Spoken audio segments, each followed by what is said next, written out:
Welcome friends, VAT will be implemented in Oman from April 2021.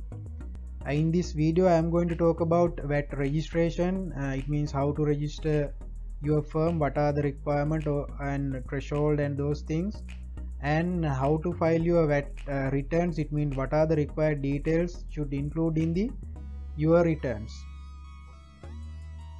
If you don't have any idea about VAT, please watch my first video. I have talked about VAT in brief, how it's work, and VAT exempt scheme, good and services, and VAT zero rated VAT, and those things in my first video. If you don't have any idea about VAT, please watch that video and come to this video. Without that basic knowledge, you may not able to understand these things. If you can watch that, it will be great. You can easily understand what I am going to talk about in this video. Before going to start this video, I need to mention you, most of the people in the market scared about VAT. I need to tell you VAT is not a ghost. Let me explain you my experience when I joined with the company in 3 years back. I did not have any practical experience about VAT, even though I had theoretical knowledge, but I was easily adapted with the VAT process. That time I had to file returns in manual. Later on, after a few months, I had to file in by online method. So I want to tell you, this is not very difficult thing. It's very easy. Don't think this as a ghost. If you have theoretical knowledge, better theoretical knowledge, you can follow this process very easily, and you can file VAT returns very easily, and definitely tax department will help you because this is very new for the country also, might be that very new for them also. Our first question is whether I need to register for VAT or not. Your supply is coming under zero rated or standard rate. You are completing first requirement for the VAT registration. I have talked about zero rated and standard rated good and services in my first video. If you don't have a clear idea about your good and services, whether it's coming under zero rated or standard rate, you can clarify with tax department. Then they will help you. Your good and services are coming under which category. If your good and services are coming under zero rated or standard rate scheme, you are completing first condition for the VAT registration. Second condition is VAT threshold. It means your turnover. If you are completing your turnover within 12 consecutive months, if it is exceeding Omani Riyal 38,500, you are completing second requirement also. This may be consecutive months or proceeding months. It means if you are assuming next 12 months I'll be complete 38,500 turnover, then you are completing second requirement. If you are completing both of these two requirement, you must register. Other than that, if your good and services are coming under zero rate or standard rate, and if you want to register for VAT as a voluntary registration, your turnover exceeding 19,250, you can voluntarily register for VAT. From very first day of your VAT registration, you have to issue VAT invoices. In the VAT invoices, you have to mention your name and address in clearly, and your VAT registration number and customer name, and if you have his VAT registration number, that number also, and details of taxable supplies. It means details of sales, good and services, and amount without VAT and VAT amount separately, and amount with VAT separately. These three amounts you have to mention separately. First amount, the amount of taxable supply without VAT, it means excluding VAT, then VAT amount separately, and amount with VAT. These are the major things you have to include in your VAT invoice. The tax authority may publish standard invoice format, or else you can follow if they not publish any standard form, you can follow format which is include and clearly mention these requirements, these 7 requirements in that format. Next requirement is VAT filing. Then we have registered for VAT, then we have to issue the VAT invoices. After that we have to file VAT, it means compliances. We can recognize 4 type of compliances. Number 1 is VAT payments, number 2 is returns filing, and number 3 assessments, and number 4 documents or record maintaining. VAT payments, most of the countries they are collecting VAT monthly. In Oman, I think they have not yet published that how we have to pay VAT monthly or quarterly. Most of the countries collecting VAT payment in monthly, and VAT returns means most of the countries we have to file VAT in quarterly. It means 3 months VAT details. Then we have to include 3 month details, VAT details, and it means input VAT and output VAT, plus our payment details and balance with the balance tax payment. Then tax department will assess your, it means will inquire about your VAT after few period. That's we call assessment, same as income tax assessment.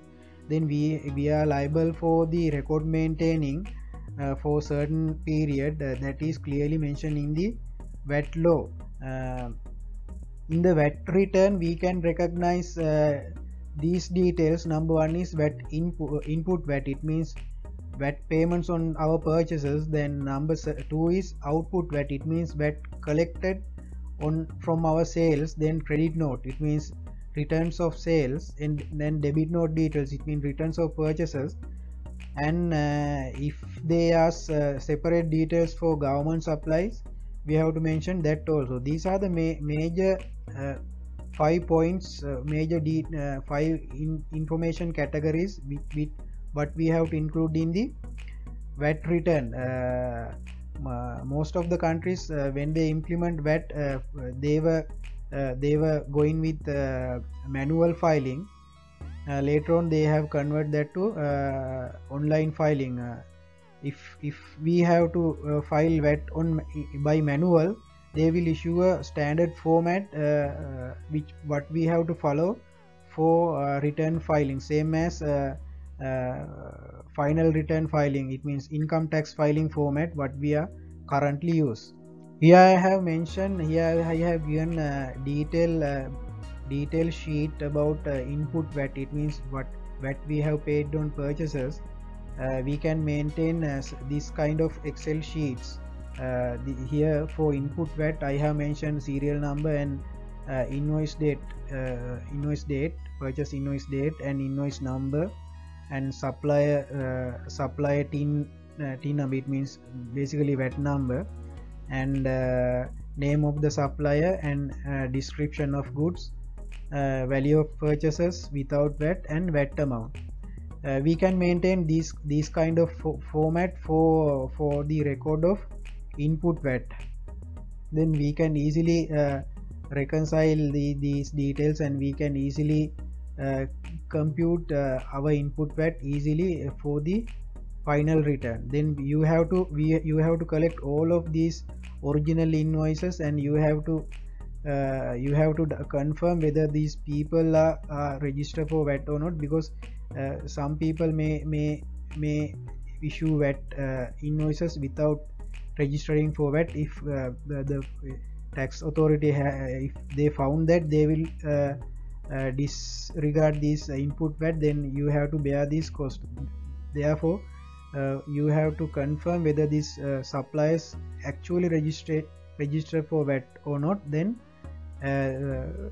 it means liability for these supplies, whether those are coming under zero rate or standard rate, because if it is coming under exempt rate, it means you should not pay any VAT for this kind of purchases. Then tax authority will be disallow these kind of VAT payment.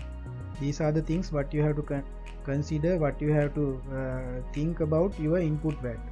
Here I have mentioned in the format what you have to maintain for output VAT. It means VAT collection. Here I have here you can see serial number, then invoice date, invoice number. This is the our invoice number. It will be go in sequence order.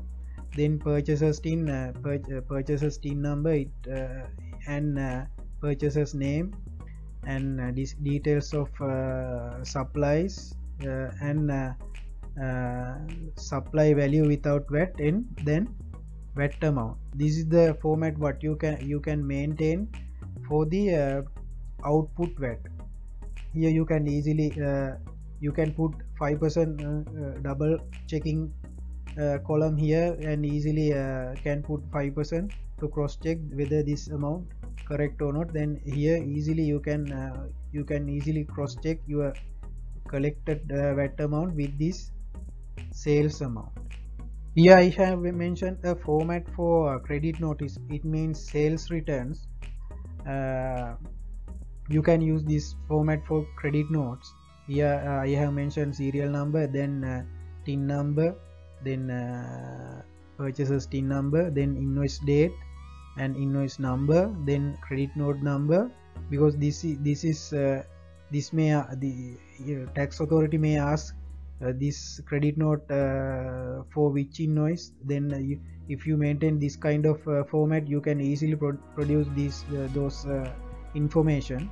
Then these are the invoice details, these are the credit note details, then credit note details, these are credit note number, then value of credit note, then VAT amount. This is the format what you can use for credit notes. Here is the format what you can follow for the what you can include for your debit note details. It means return of your purchases. Here is the serial number, TIN number, it means supplier's TIN number. Here invoice date, invoice number, then debit note details. Here debit note number, date and debit note number. Here is the value of debit note and the VAT amount. This format you can use for debit notes. And here I have put summary of your VAT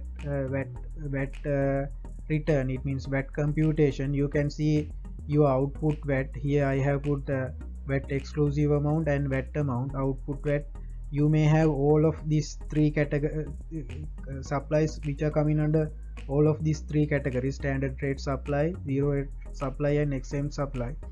You can put all of these things because your annual turnover should equal with this VAT returns amount. Then you can cross check that also if you can maintain this kind of format, because there will be if VAT returns, if we have to file in quarterly, you will have for this kind of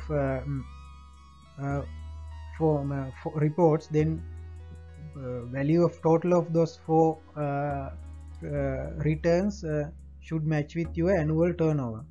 Here I have put VAT amount. These are the input VAT, then output VAT, sorry, VAT you have collect from your customers. Then here input VAT, you have to reduce this from your output VAT.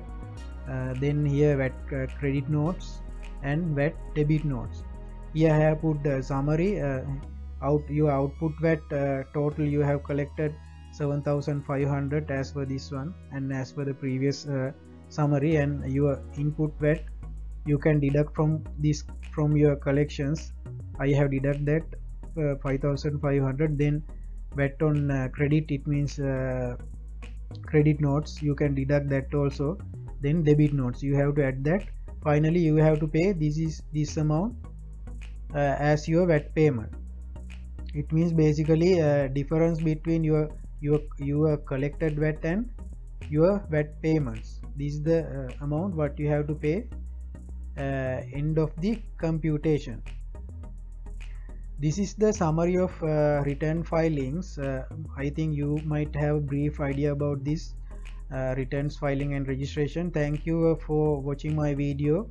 If you have any doubt, please comment below the video. If I can clarify those things, I will reply to you. Thank you very much for watch this video.